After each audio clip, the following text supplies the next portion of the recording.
This is International Mother Language Day, Antarjatik Matribhasha Dibosh. And in this occasion, I would like to speak in both English and Bengali. The topic that I have chosen here today, I just told you, that is Nature and Empire, a study of the Mughal Empire. First thing is that there is first slide, please. There is a relationship between man and nature from the very inception of past. First slide, please. And this development of human society, and particularly the culture is a very vast term, largely depends on nature and natural phenomena. Nature and its multiple resources both have played a very important role, very crucial role in shaping out development and manifestation of every human civilization. Our country, that is obviously the Bharatvarsha or the India, being one of the oldest and culturally very rich civilization, has a long tradition of living with nature.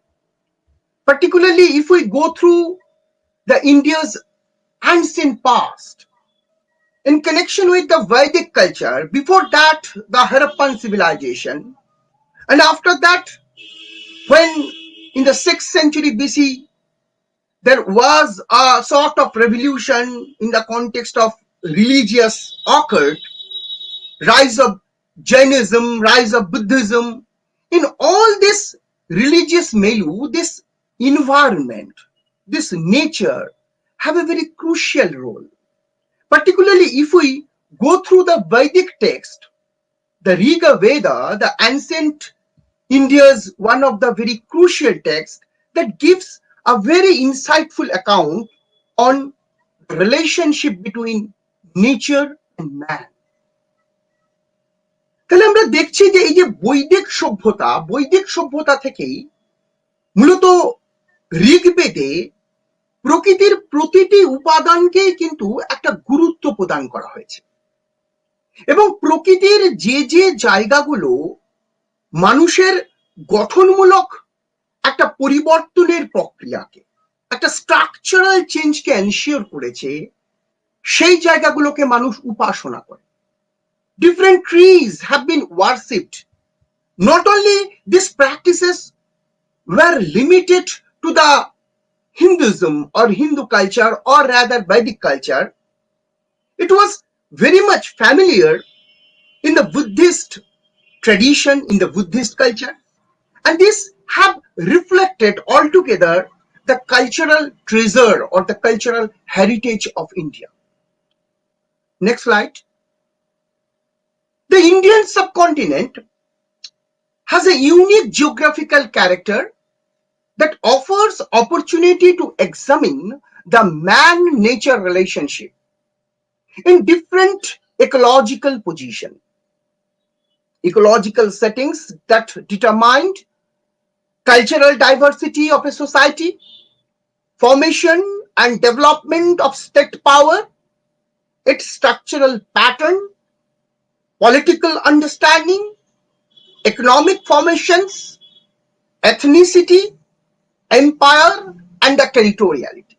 That means this ecological settings, all the factors that are very much linked with the nature and its multiple resources have a very crucial role in shaping out of an empire, shaping out the economic structure of a society. And all this phenomenon have a very crucial role. অর্থাৎ এই যে বিষয়গুলো, অর্থনীতি, সমাজ, রাষ্ট্র ব্যবস্থা, জীবন ধারণের প্রত্যেকটা প্রকরণ, every moment of our lifestyle, that are largely, extensively depending upon the ecological pattern of a state, of a particular geographical area. তার বাস্তুতান্ত্রিক উপাদান তার প্রাকৃতিক উপকরণের ওপরেই কিন্তু নির্ভর করে। দ্য এনভায়রনমেন্ট এন্ড ইকোলজিক্যাল এই যে পরিবর্তনগুলো আসছে সেগুলো একটা রিজিয়ন থেকে আর একটা রিজিয়নের যে বৈচিত্র্য, the changing pattern of a region to region that are reflecting through this different sort of variations. And the environment and ecological changing pattern of a region not only help us to understand demography and settlement pattern of the area, it also helps in computing the extent of cultivation around that time. Next, noted scholar Richard Eaton, who has focused on traditional quote pre-colonial unquote or quote pre-modern unquote societies. As a student of history, I do firmly believe that the concept of modernity is very vast. There may have some debate. How would we define the term modern? আধুনিকতা, আধুনিকতা শব্দটাকে আমরা কিভাবে ব্যবহার করব? মূলত যদি আমরা দেখি যে ব্রিটিশরা যেভাবে 19th century onwards ভারতবর্ষের ইতিহাসকে ব্যাখ্যা করতে শুরু করলেন, the way the colonial historians, or rather the administrative officials of the colonial India interpreted India's past, they made some sort of divisions. They used some terminologies like ancient India, that is Hindu India, the Muslim period, that is called the medieval period, and the British India, that is being signified as the modern India. But I think India has a rich cultural past that is even very well projected and highlighted in the work of Swami Vivekananda. Even Gurudev Rabindranath Tagore has also mentioned the India's cultural past in the context of culture, in the context of education, and its acquaintance with nature. And culture and nature, these are the two very important parameters for development of any society. সংস্কৃতি এবং প্রকৃতি এই দুয়ের সম্মিলনিত একটা সভ্যতা বা একটা সংস্কৃতির সামগ্রিক বিকাশের পর্বকে সুনিশ্চিত করে। একটা বিষয় এখানে দেখতে হবে, what was the response of the entire society towards changing nature of ecology? অর্থাৎ এই যে পরিবর্তিত অবস্থা, সেখানে সমাজ কিভাবে তাকে রেসপন্স করছে? The response of the society towards changing nature of ecology, that is a very important parameter to discuss this environmental journey of the Mughal India. It is a fact that there had been a long established and fundamental relationships between society and its physical environs. Socio-economic progress of a cultural zone is largely relied upon nature and environment.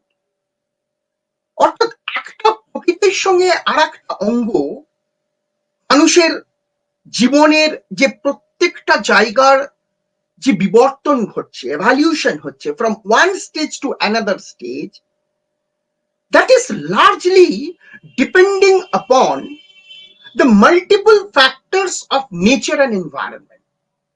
Without having this relationship, a society cannot develop. অর্থাৎ প্রকৃতির প্রত্যেকটা উপাদান মানুষের ক্রমিক অগ্রগতির পথকে সম্প্রসারিত করে। Now we would enter into a new phase, that is environment as a subject of historical discourse. Particularly to study India's natural past in a most judicious way, in a most important way under the colonial regime. Sir William Jones, as we know, he was the founder of the Asiatic Society at Kolkata, took attempt to study man-nature relationship and to understand human evolution process. One of his book containing around 11 lectures that is published with the Asiatic Society, Calcutta, few years back, and it is equally available at the sales counter of the Asiatic Society, Calcutta's publication division, where Sir Jones have described the multiple factors, the different factors that have a very crucial role in stepping out human cultural zone, development of civilization and civilizational pattern.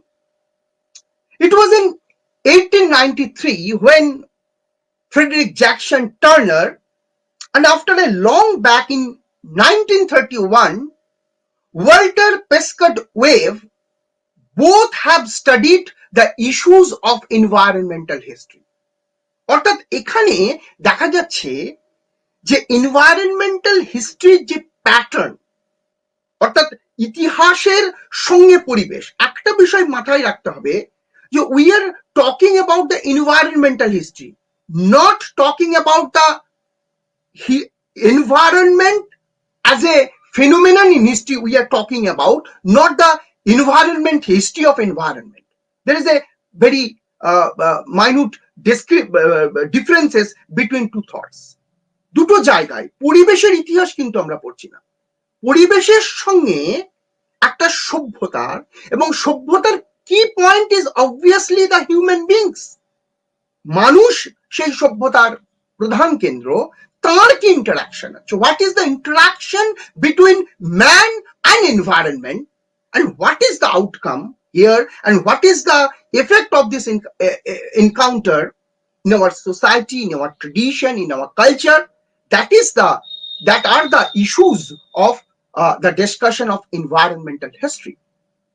Environmental concern is a subject of discourse in social sciences, have been addressed by the scholars in India during 1970s, and this was basically an agrarian question.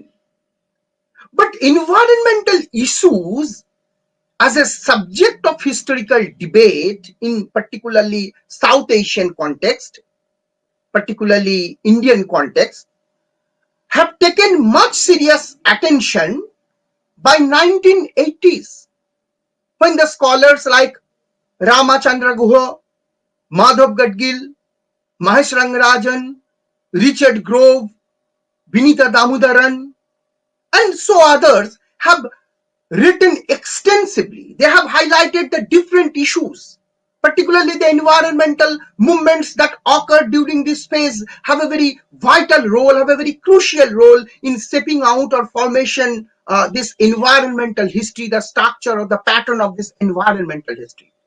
Next slide, please. Here we would discuss about the issues of environmental studies. I am very consciously use this term environmental studies, though my presentation is not relating to the environmental science, that is obviously the environmental history, that is obviously on environmental history. But we need to study what is the extensive canvas of environmental history. And we are very much discussing here relating to the topic that is relied upon the medieval times, so-called medieval times, or I may prefer use the term pre-colonial India in Mughal times. This canvas of environmental history of medieval times include different aspects such as earth, climate, climatic change, its effect on human civilization, water, forest, wildlife, man-animal conflict, health issues, climatic effect on health, diseases, a detailed study of agricultural expansion, use of new techniques in harvesting process, introduction of new crop pattern, water lifting technology, growth in production, changes in settlement pattern, obviously the process of urbanization, process of urbanization and rather use of natural resources, particularly digging of canals, natural vegetations, hills, river courses, and so on.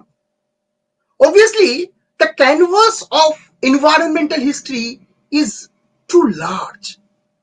অর্থাৎ পরিবেশের ইতিহাস যখন আমরা আলোচনা করছি, মানুষের অগ্রগতির সঙ্গে পরিবেশের সম্পর্কের বিষয় যখন আলোচনা করছি, তখন দেখছি প্রত্যেকটি বিষয় যেগুলো মানুষের বিবর্তন প্রক্রিয়ার সঙ্গে, হিউম্যান এভলিউশন প্যাটার্নের সঙ্গে যে বিষয়গুলো জড়িত, সেই বিষয়গুলোই এখানে আলোচনায় একটা গুরুত্বপূর্ণ স্থান লাভ করেছে।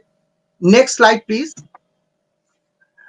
নাও we have to make an understanding regarding the natural history in pre-Mughal era. As we know, the establishment of Sultanate rule in India, which we call often as the Delhi Sultanate, by the early 13th century marked the introduction of new dimension in geopolitical affairs of the land. Islamic scholars, they have a zeal to understand the nature and its different factors. Ibn Khaldun in the Central Asia, Ibn Khaldun, he was perhaps the first Islamic scholar who is widely recognized to have pointed out that environment and climate play a significant role in shaping the human behavior. That is very important. That environment and climate, they have a very significant role in shaping the human behavior. মানুষের যে ব্যবহার, আমরা দেখি যে আমাদের গাঙ্গেয় পশ্চিমবঙ্গে, in the Gangetic Bengal, the behavioral pattern of ours is different. But in Rajasthan, in Kashmir, in Uttarakhand, the people who are living in a tough environment, যাদের environmental একটা toughness রয়েছে, তাদের যে behavioral pattern, this is something different. So this is the very important observation of this Islamic scholar Ibn Khaldun in terms of human behavior. Ibn Khaldun laid emphasis on temperature of each and every zone and various climatic conditions that influence the skin color and character of human beings. Skin color and character of human beings. That means মানুষের ত্বকের বর্ণ এবং তাদের যে behavioral pattern that I mentioned earlier, that is a most important element in this discussion. By the early 13th century, India has experienced with considerable changes in the field of agricultural production, irrigational management, and new techniques for growth in production system. As we have a considerable number of documents, particularly the works of secondary works like works of Professor Irfan Habib and others mentioned, need special mention here for making an extensive understanding in this field. Next slide. Pre-colonial or so-called medieval India has been marked with various significant changes in order to political, social, cultural, intellectual, and technological perspectives. The introduction of Sultanate of Delhi has been marked by two major changes by the scholars.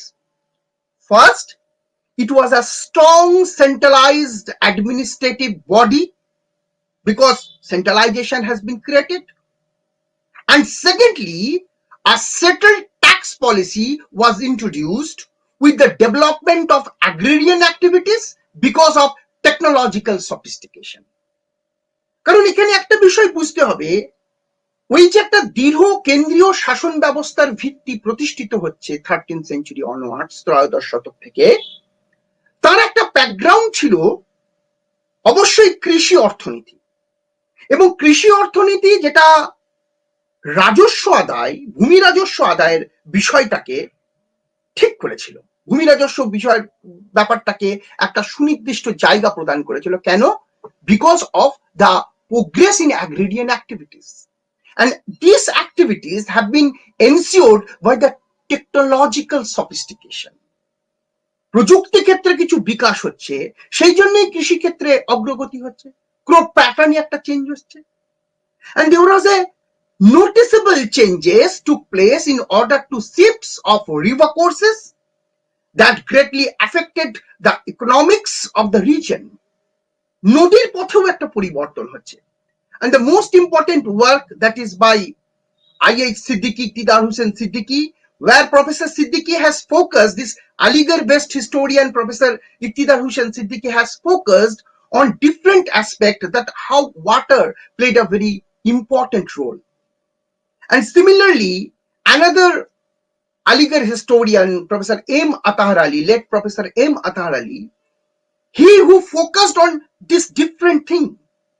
And even my mentor, late Professor Aniruddha Rai, has also given some clue in his works, particularly in the context of urbanization in medieval times, where these river courses, this water, have played a very crucial role in shaping out this economic pattern, this cultural zone, অর্থাৎ নদীর পরিবর্তন, জল একটা natural element হিসেবে সেখানে একটা গুরুত্বপূর্ণ ভূমিকা পালন করছে। Next,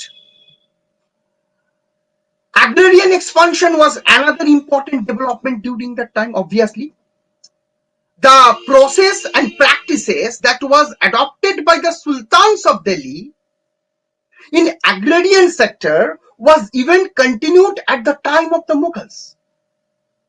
The canvas of pre-colonial ecological studies is quite expansive in nature, and it includes many aspects such as the agriculture, harvesting process, use of technology, crop pattern, introduction of new crops, forest and forest resources, water management system, water works, construction of dams, irrigational provisions, distribution of water, gardening, wildlife, and many other things.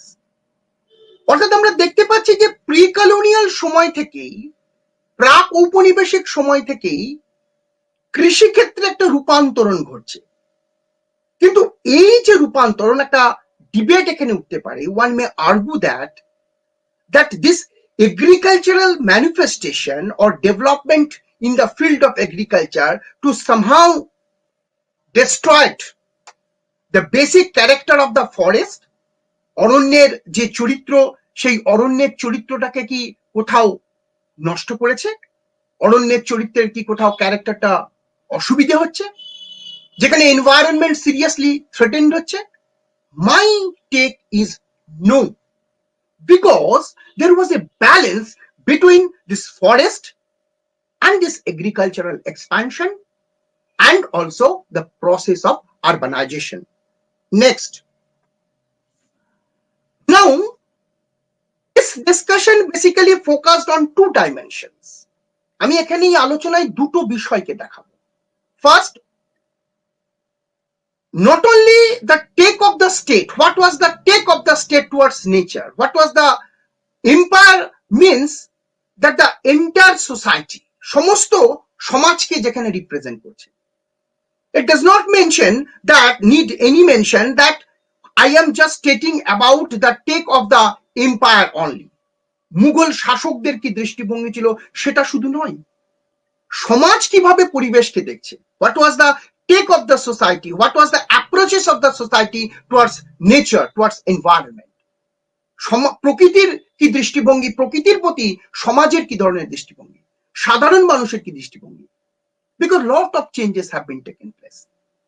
And the changes in the state pattern occurred in pre-colonial times, particularly in terms of agricultural expansion, কৃষির সম্প্রসারণ হচ্ছে, land management system, there was a considerable or noticeable changes took place in the demographic pattern of the state, জনসংখ্যার ক্ষেত্রে একটা change হচ্ছে, introduction of new crop pattern, construction of water reservoirs, big dams, absars, hauj, etc. The concept of health and hygiene and development of hospitals like Daru Safa, Safakhana, Siatkhana for ensuring the medical assistance to the common man. So state was concerned about the environmental position during that time, and similarly the society was also very much responsible to protect and promote the environment. Next slide, please. Now come to this point, the Mughal and the India's natural environment. The Mughal, the study of nature and natural world, have received new dimension with the establishment of the Mughal rule in India at the early decades of the 16th century. As we know, in the Battle of Panipat, this was the first Battle of Panipat in 1526. This was a final decisive battle by Babur, and he established the Mughal rule here in India. Zahiruddin Muhammad Babur, the founder of the Mughal line in Hindustan, was known for his love and keenness to nature. He was indeed a great naturalist. His memoir, what is called as Baburnama, this is translated by, as we know, A.S. Beveridge, and after that many translated version has come up in recent times with the illustrations, and the most specific work by Professor Somprakash Verma, retired professor of Aligarh Muslim University. The name of the book is the Illustrated Baburnama. That is very fantastic book. And this all document shows the India's natural past during that time. Next. Baburnama, this is a unique document that was, as we know, originally written in Chagdai, Turkey. And at the time of Akbar, Akbar had taken initiation to translate into Persian, and a master person, his name was Abdul Rahim Khani Khanan, son of Bairam Khan, was commissioned to translate this unique text, Baburnama, into Persian, because Persian was the official or rather court language at that time. And that is why this work have been translated into Persian, and many paintings have been incorporated with this illustrated Baburnama, with this translated Baburnama, and that appeared as a illustrated Baburnama. অনেক ছবি ওর মধ্যে ঢুকিয়ে দেওয়া হলো, এবং ছবিগুলো কিভাবে তৈরি করা হলো? The background of preparing this painting are largely on the basis of the description that Babur offered in his memoirs. Babur তার মেমোয়ারে যে ডেসক্রিপশনটা দিয়েছেন, যে বর্ণনাটা দিয়েছেন, তার বেসিসেই মুঘল মাস্টার পেন্টাররা, মুঘলদের যে দরবারি চিত্রকলা শিল্পী ছিলেন, তারা সেই চিত্রগুলোকে আঁকছেন। অর্থাৎ আমরা একদিকে পাচ্ছি we are getting a visual as well as the narratives, বর্ণনাও পাচ্ছি, আর তার সঙ্গে সঙ্গে আমরা পাচ্ছি কি তার ভিজুয়ালস গুলো কি ছিল সেই সম্পর্কেও আমরা ডেসক্রিপশন পাচ্ছি। This Baburnama contains description on landscape, geographical features, river courses, forest, agricultural land, production varieties, new methods and techniques, crop pattern, fruits, flowers, animal world, seasons, mountains of Central Asia, Afghanistan and Hindustan. And similarly, it is giving a new concept that is called the gardening. Babur, who had introduced the new style of gardening that is called the Chahar Bagh, that is four-fold gardening style that was introduced by Babur here in Hindustan. The garden had some socio-political appeal besides its environmental values. Next. With the Baburnama, writing on India's natural past began to take new, safe and serious attention. It was originally, I have mentioned, written in Chagdai, Turkey, and in 1589 it was submitted to Akbar. এবং এই যে বাবরনামার এই যে চিত্রকলাগুলো, এই চিত্রকলাগুলো সমকালীন শাসকদের পরিবেশ সংক্রান্ত যে চিন্তা, যে টেক, তারা যেভাবে ভাবছেন তার কিন্তু একটা পরিচয় আমাদের সামনে তুলে আনছে। Next slide. What is the importance of this Baburnama? The Baburnama is considered as the finest specimen of illustrated systematic study on natural history of India. Giving a general description of India, Babur writes that India is a wonderful country with having 3 types of climates. 3 ধরনের climate ভারতবর্ষে রয়েছে। আমি একটা জায়গায় এখানে একটু দৃষ্টি আকর্ষণ করব। আমির খসরু তার নূর সুপাতে ওয়াতানি হিন্দুস্তানের কথা বলছেন। হিন্দুস্তানকে তিনি তার ওয়াতান অর্থাৎ ওন কান্ট্রি, নিজের দেশ বলে বর্ণনা করছেন। Because Amir Khusro was much influenced by the nature and the variety of Indian tradition and culture. ভারতের সংস্কৃতি, ভারতের চিন্তা এবং প্রকৃতির দ্বারা তিনি প্রভাবিত হয়েছিলেন। বাবরও ঠিক সেই রকম ভাবেই তিনি কি মেনশন করছেন? It mentions mountains, river courses, jungles, deserts, town and cities, cultivable land, animal, plant, people, their cultural tradition, its rainfall, its winds, everything is different. Babur প্রত্যেকটা জিনিসকেই মনে করছে these are all amazing. Babur সাধারণ থেকে সাধারণ মানুষের জীবন ধারণকে উপলব্ধি করেছিলেন and just try to understand the sense of Indian culture. Indian কালচারের যে ট্র্যাডিশনের যে সেন্স, সেটাকে তিনি অনুভব করতে পেরেছিলেন। Next please. Babur was a keen lover of nature. His description contains a detailed account of mammals, birds, and aquatic animals.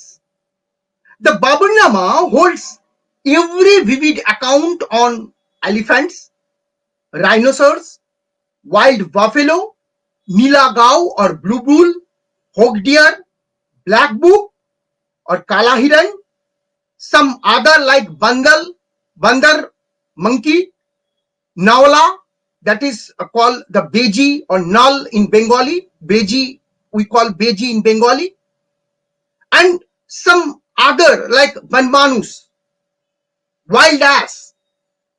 একটা জিনিস লক্ষণীয় যে বাবর কিন্তু ছিলেন হি ওয়াজ সাইনসাই হিন্দুস্তান, ভারতবর্ষের হিন্দুস্তানের সম্রাট। সেই সম্রাটের দৃষ্টিতে ছোট থেকে ছোট জীবজগৎ which are very minute, অনেকে আমরা স্লিপ করে যেতে পারি, সেই ছোট থেকে ছোট জীবজগতের প্রত্যেকটা জিনিস কিন্তু বাবর অবজার্ভ করেছেন। That shows Babur's inquisitive mind, his keenness to nature and natural phenomenon. প্রকৃতির প্রতি তার যে দৃষ্টি, প্রকৃতির প্রতি তার যে আগ্রহ, সেই বিষয়গুলোকে শো করছে। The Mughals were fascinated by the elephant. They did not have much familiarity with this immense wild beast in their native land in Central Asia, and that is well reported in Babur's memoir, that is Baburnama. Next, please.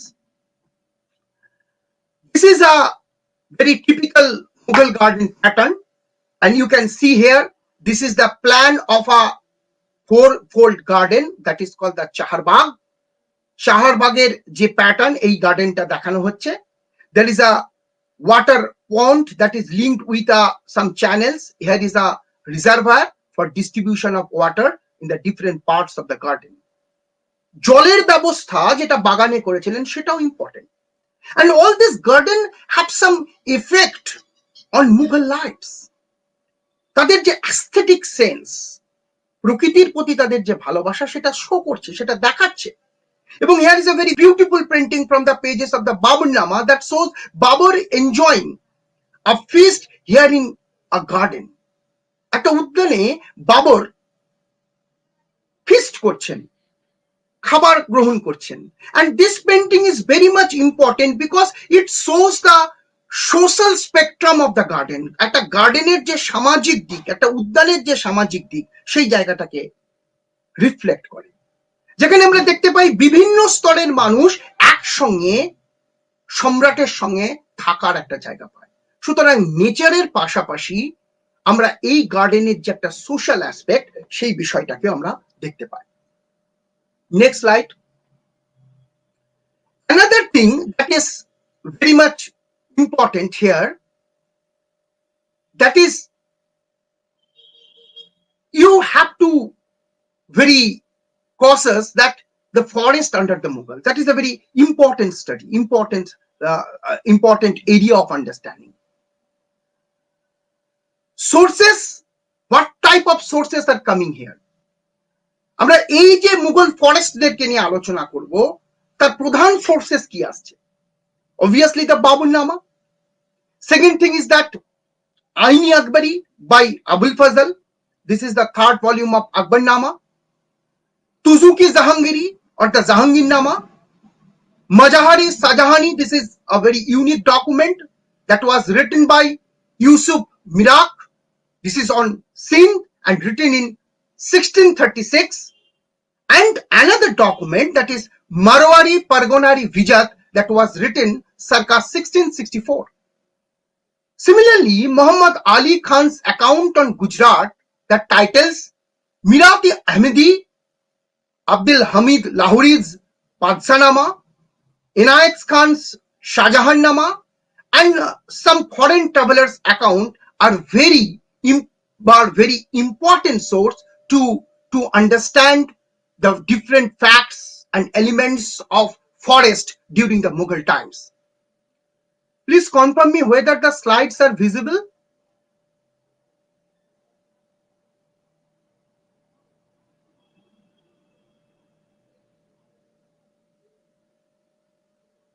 No, this is not. Next one. Yes.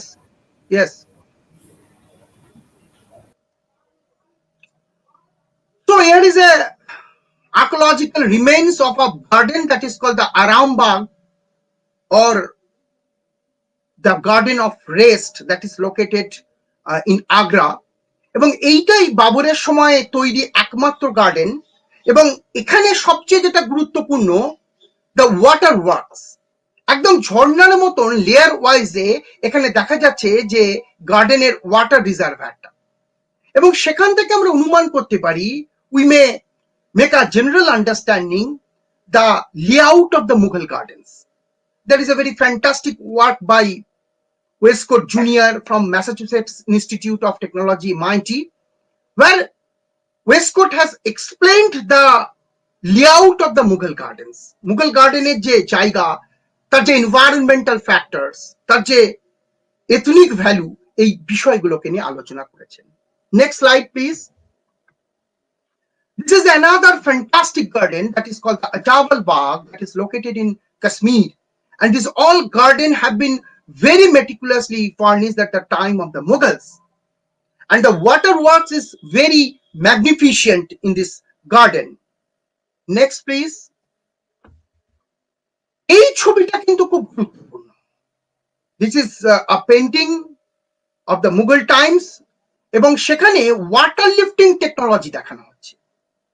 এবং জল কুয়ো থেকে কি করে তুলছে, the mud well থেকে they are harvesting water, they are lifting water. And there is a debate whether this gearing system, specifically the spin drum gearing system, was introduced by the Mughal or it was survived in Indian tradition and Indian system before the Mughal. There is a debate between noted scholar Professor Irfan Habib and Professor Iqtidar Hussain Siddiqui. Professor Irfan Habib has rightfully mentioned that Babur for the first time has introduced this spin drum gearing system that could be considered as a major technological input in lifting the water from the deep wells. And that is very much important for reducing the human labor. অর্থাৎ টেকনোলজির যে কাজ, সেই জায়গাটা কিন্তু এইখানে যথেষ্ট গুরুত্বপূর্ণ, এই চিত্রটার মধ্য দিয়ে আমরা দেখতে পাচ্ছি। Next slide please. Now coming to this context, that is something relating to the forest, অরণ্য সম্পর্কে আমি যেটা আগেই একটু আলোচনা করছিলাম। What is the importance of the forest during this time. Particularly, the forest have a multiple uses in medieval times, particularly the Mughal times. This was supply of firewood, supply of timber, bamboo crane, other kind of work, gamlak, beeswax, wild silk, different types of animals, wild animals. And there is a relationship that is very important, the forest and pre-colonial society. And this forest and pre-colonial society's relation needs a serious attention, and the scholars have given much attention to find out the different changes that occurred with the colonial intervention. During the Mughal time, forests were particularly under the control of the local chieftains. অর্থাৎ একটা বিষয় দেখতে হবে যে 19th সেঞ্চুরিতে যখন colonial intervention হচ্ছে, ঔপনিবেশিক অনুপ্রবেশ করছে, সেই সময় অরণ্যকে কিন্তু ডিফারেন্ট পার্সপেক্টিভসে দেখানো হচ্ছে, একটা অন্য দৃষ্টিকোণ থেকে দেখানো হচ্ছে। কিন্তু মুঘল টাইমে যদি আমরা দেখি, কাস্টমারি ইউজও হচ্ছে না, সেখানে কমার্শিয়াল ইউজও হচ্ছে না, কিন্তু ফরেস্টের একটা ভ্যালু রয়েছে। কিন্তু সেই ভ্যালু যেখানে নেচার এবং ন্যাচারাল ফ্লেভারটাকে মেনটেন করে ডিফারেন্ট অ্যাসপেক্টস, ডিফারেন্ট জিনিসকে কালেক্ট করা হচ্ছে। কারণ forest were the source for supply of firewood, timber, beeswax, and the splendid information are available in Abul Fazl's Aini Akbari. Abul Fazl এখানে বিস্তৃত আলোচনা করেছেন। Particularly at the time of the Mughals, next slide please, they cut down trees for making roads or converting a part of them into agricultural land.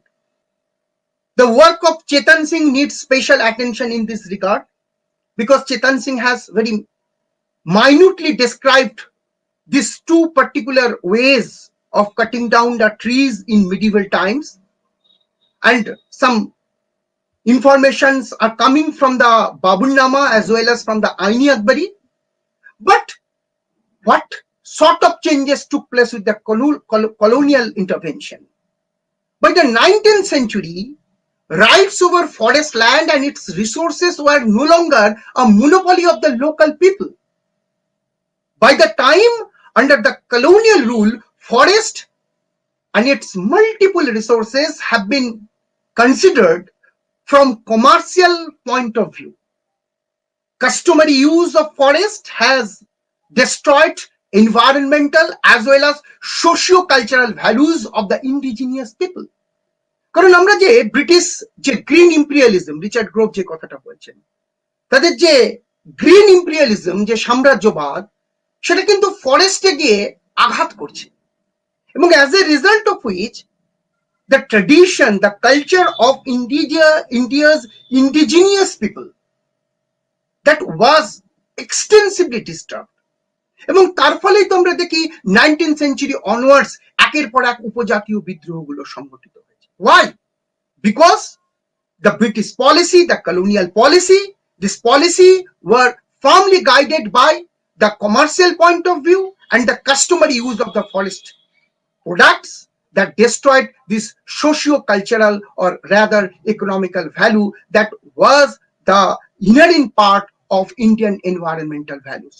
প্রাকৃতিক সেই জায়গাটা থেকে আস্তে আস্তে তাদেরকে সরে আসতে হয়। Next slide please. There is a very beautiful map. I am thankful to Professor Sirin Musbi of Aligarh Muslim University. I have taken this map from one of his published work. It shows that the extension of forest product, wildlife, particularly in northern India, সমস্ত উত্তর ভারতের ক্ষেত্রে ফরেস্টের যে গুরুত্ব, অরণ্যের যে গুরুত্ব মুঘল ইন্ডিয়াতে, এবং বিভিন্ন জায়গায় যে অরণ্য রয়েছে এবং ওয়াইল্ড লাইফ রয়েছে, তার সম্পর্কে একটা ডেসক্রিপশন দেওয়া হয়েছে। It is important to note that the work of Professor Irfan Habib, obviously the agrarian system of Mughal India, as well as his master work, that is an atlas of the Mughal Empire, that is an unique document that focused on different aspects, that is giving us a clue regarding the distribution of forest land as well as the wildlife in Mughal India, in different parts of the country. Next slide, please. Wildlife and animal world, that is a very important element in Mughal India. The fauna that come to notice of the emperor, particularly coming to us from the emperors, courtiers, their chronicles and royal paintings can be divided into three categories. Particularly, these are first, the animal these that were hunted, যেগুলোকে তারা শিকার করতেন, those that were required for imperial purposes, সাম্রাজ্যের কাজে যেগুলোকে ব্যবহার করা হতো, like the elephant, like the cheetahs, that those that were presented at the court. Contemporary Persian documents like the memoirs of the rulers, writing of the chronicles, paintings, and some foreign travelers' voyages contains information in this regard. The Mughal rulers were fond of animals like elephant, lion, cheetahs, different varieties of birds, and so on. তাদের মধ্যে এই বিষয়গুলো সম্পর্কে একটা গভীর আগ্রহের জায়গা ছিল। Next slide, please. Now coming into this context, that is the elephant.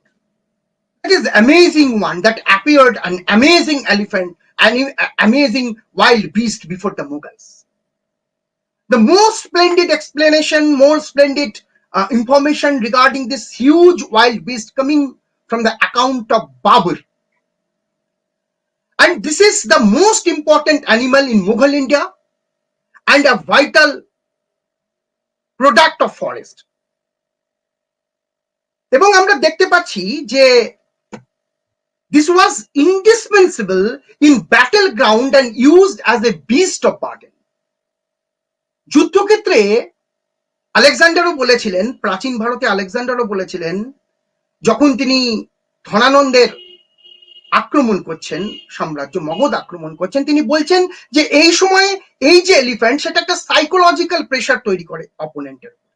It creates a psychological pressure to the opponent. Therefore, this elephantry could be considered as the most important element of the army. And Indian army was well practiced with this elephantry from ancient times. But the Mughal had experienced with this elephantry for the first time here in India. এবং আমরা যদি Mughal paintings গুলোকে দেখি, particularly making of Fatehpur Sikri or the other major buildings of the Mughal times, that shows this elephant have been used as a beast of burden. বোঝা বওয়ার জন্য, heavy লোডকে এক জায়গা থেকে অন্য জায়গায় নিয়ে আসার জন্য এই এলিফ্যান্ট গুলোকে ব্যবহার করা হচ্ছে।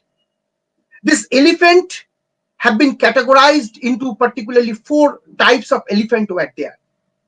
এবং এই 4 ধরনের এলিফ্যান্ট সম্পর্কে it is mentioned in the Abul Fazl's Aini Akbar in the volume 1. It has mentioned the weather, the month, the milk, and the meat. One may ask that what are the criteria of this division? এই যে ভাগগুলো করা হচ্ছে, এর ক্রাইটেরিয়াটা কি?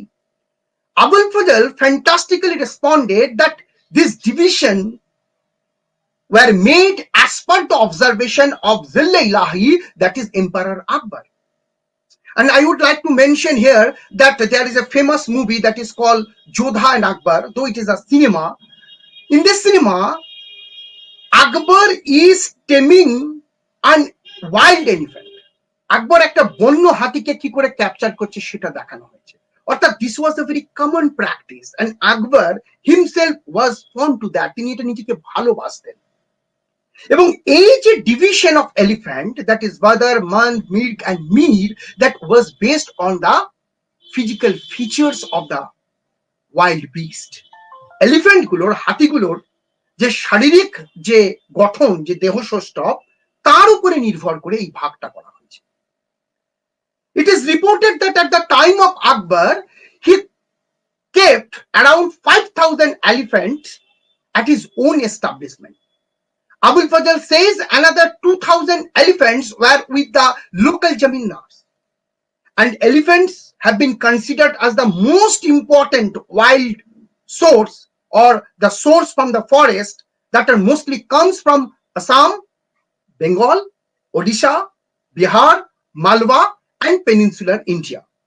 Next slide. Here we have two very magnificent paintings. একটাতে আমরা দেখতে পাচ্ছি, that is elephant catching at Sipri. This is the painting from the Akbarnama page, and this painting is preserved with the Victoria and Albert Museum in London. Here this painting shows the process of catching of a elephant, and Akbar, here is the Akbar on a horse. He is supervising this entire method. তিনি এই গোটা ব্যাপারটাকে দেখছেন, and he is enjoying a lot. And next picture, that is Gajratan. The name of the elephant is Gajratan, and this is preserved at our own treasure, that is the Indian Museum at Kolkata. এই এলিফ্যান্টটা দেখে আমরা বুঝতে পারছি যে this is an Asian elephant, and this is under a canopy. Canopy is magnificently decorated. Persons have been deployed at his service. একে খুব well maintain করা হয়েছে, তার খাবার প্রস্তুত করা হচ্ছে, অর্থাৎ তাদের যে একটা রয়্যাল পশ্চার, এই এলিফ্যান্টের যে একটা খুব গুরুত্বপূর্ণ জায়গা ছিল মুঘল কোর্ট লাইফে, মুঘলদের দরবারি লাইফে, সেইটা কিন্তু আমরা এখান থেকে পরিষ্কারভাবে বুঝতে পারি। Next slide please. It is another example of an African elephant that I stated earlier in my lecture, that some elephants that are coming from the outer world, but we do not have any clue. এই elephant ছিল ঔরঙ্গজেবের সময়, এবং এটা সবাই Mansingh second museum Jaipur রাজস্থানে এই পেন্টিংটা রয়েছে।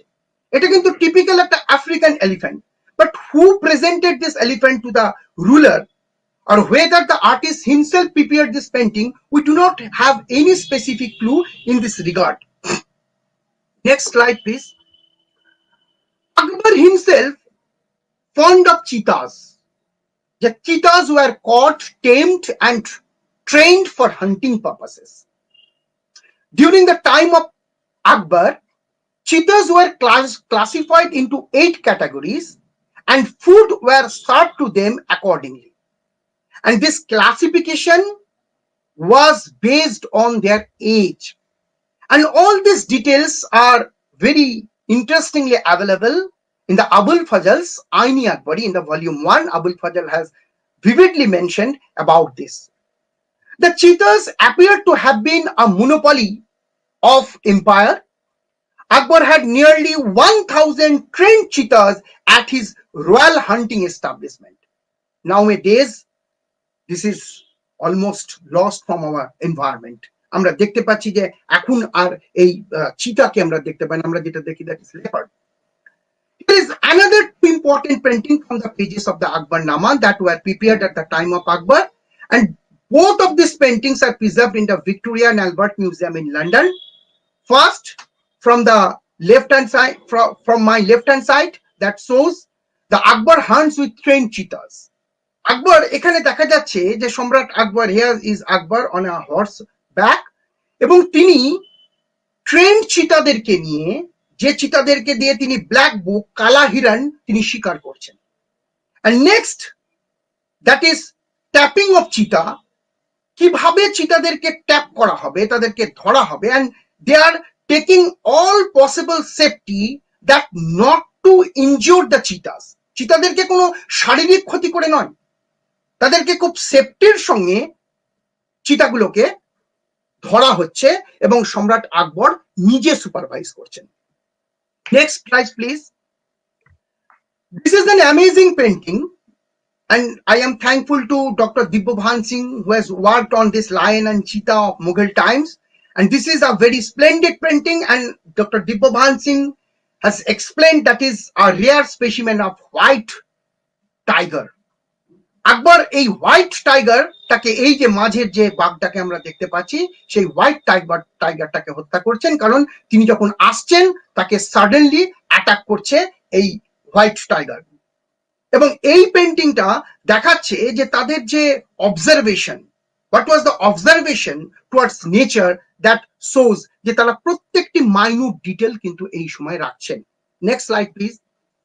This is the beautiful painting of Himalayan god that shows one of the very good specimen of the naturalistic representation of the Mughal times. Mughal সময়ের একটা অন্যতম গুরুত্বপূর্ণ এটা একটা চিত্র। Next slide please. This is Turkey cock.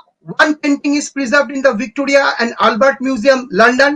Another copy is with the Indian Museum, Kolkata, and a copy that is prepared after 19th century, that is with the Sawai Man Singh Second Museum, Rajasthan at Jaipur. This is the beautiful turkey cock, and Jahangir has explained the different colors and the varieties and the physical features of this turkey cock in his Tuzuki Jahangiri.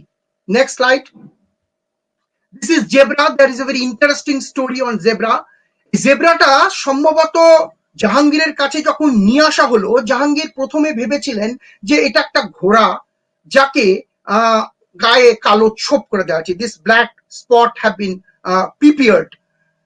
তাকে 7 দিন ধরে শান করানো হলো এবং খান করার পরে যখন দেখলো উঠলো না, জাহাঙ্গীর তখন বলছেন যে it is an amazing animal, so prepared a painting.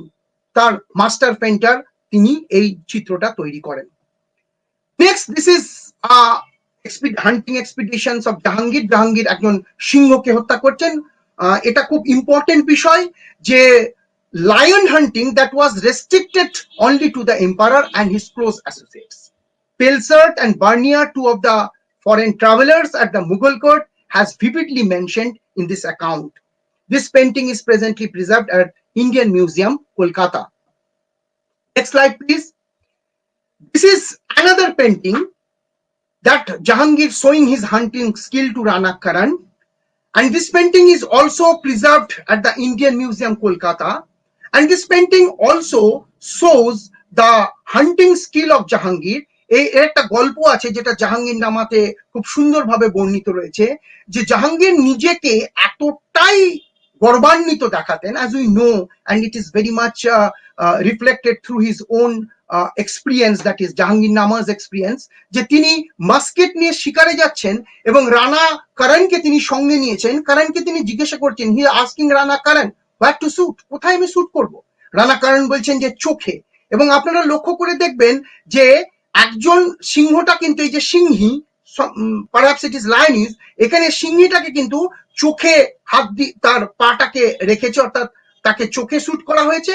এবং Jahangir, here is Jahangir on elephants back, তিনি রানা কারণের দিকে তাকিয়েছেন, রানা কারণ চোখে দেখাচ্ছেন এবং একজন ভৃত্য দেখাচ্ছেন যে হ্যাঁ একদম চোখেই শুট করা হয়েছে। অর্থাৎ জাহাঙ্গীর এতটাই এক্সপার্ট ছিলেন। এবং this lion hunting that was very much restricted to the emperor himself and close of his associates. Next slide please. This is another painting that shows এটা ইংল্যান্ডে বর্তমানে কুইন এলিজাবেথের পার্সোনাল সংগ্রহে রয়েছে। That is another painting that shows Shahjahan's hunting of lions, and for the first time you can see that these foreigners, this Portuguese and the others, they are presented here to see this hunting practices of Shah Jahan, and for the first time it was covered, it was just guarded with a net দিয়ে গোটাটাকে cordon করে দেওয়া হচ্ছে। That is a first time the in Mughal hunting practices this practice was introduced. Next slide please. Now these were some parameters to understand the attitude of the Mughal rulers, but now what was the take of the society that I have earlier mentioned, যে সমাজ এটাকে কি করে দেখছে, this environmental feelings, that environmental thoughts, এই যে preservation করছেন, there are many descriptions are there. Different varieties of birds were at the control of the Mughals.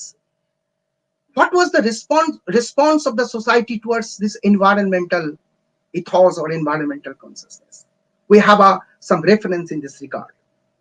This Bishnoi, a Hindu sect in 15th century Rajasthan, they afforded a strict protection to all wildlife and more interestingly to a tree that is called the khejditis. এই গাছটার উপরে তারা তাদের একটা নিয়ন্ত্রণ তৈরি করছে। Why? This tree had multiple uses for providing food, for fuel and fencing materials. এই গাছটার একটা গুরুত্ব রয়েছে। And a Bishnoi farmer traditionally did not pluck even a teeny sliding of khejdi growing anywhere on his farm, so that their villages had excellent tree cover. তাদের গ্রামগুলোতেও আমরা দেখি সুন্দরভাবে গাছ রয়েছে, এই খেজড়ি ট্রিজটাকে তারা প্রোটেক্ট করছে। They have some environmental sense. But এটা বলা হচ্ছে যে 363 জন বিষ্ণুই তাদেরকে হত্যা করা হয়েছিল, কারণ তারা যোধপুরের মহারাজা 17th সেঞ্চুরিতে এই গাছগুলোকে কেটে ফেলতে বলেন, কিন্তু তারা প্রোটেস্ট করেছিল। And as a result of which 363 বিষ্ণুই permitted themselves to be killed, তাদেরকে মারা হয়েছে। অর্থাৎ they are sacrificing their life to protect this trees, that means the nature, the environment. Coming up to the conclusion, and we may say that, and we may summing up our study with Shivaji's edict that warned his officers against any cutting of trees on slopes of the hill forest. That means Shivaji, yesterday this was the birthday of Chhatrapati Shivaji Maharaj, and this Chhatrapati Shivaji Maharaj, he was himself very much conscious about the environment. তিনিও পরিবেশ সম্পর্কে সচেতন ছিলেন। এবং একটা confrontation দেখা যাচ্ছে, his another edict that specified that his officers might cut timber trees like teak with prior official sanction, তাদেরকে একটা অনুমতি নিয়ে গাছ কাটতে হবে, but should never cut fruit yielding trees such as mango or jackfruit, as this would mean serious hardships for the local population. Shivaji also built up a strong navy to contend with the European challenges on the coast. Next slide, please. And the construction of ships for his navy needed large quantities of teak.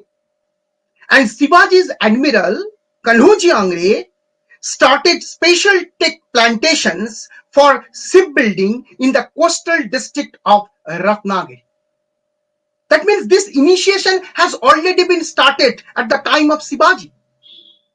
Noted ecological scientist of Bangalore, Professor Madhava Gadgil, has rightly pointed out that, I quote from Gadgil, I quote, "The British foresters have completely ignored the record of these plantations described extensively in Campbell's Gazetteer of Ratnagiri district, and have claimed that the first ever teak plantations in India were raised in the early 19th century in the Malabar under the British supervision." I unquote.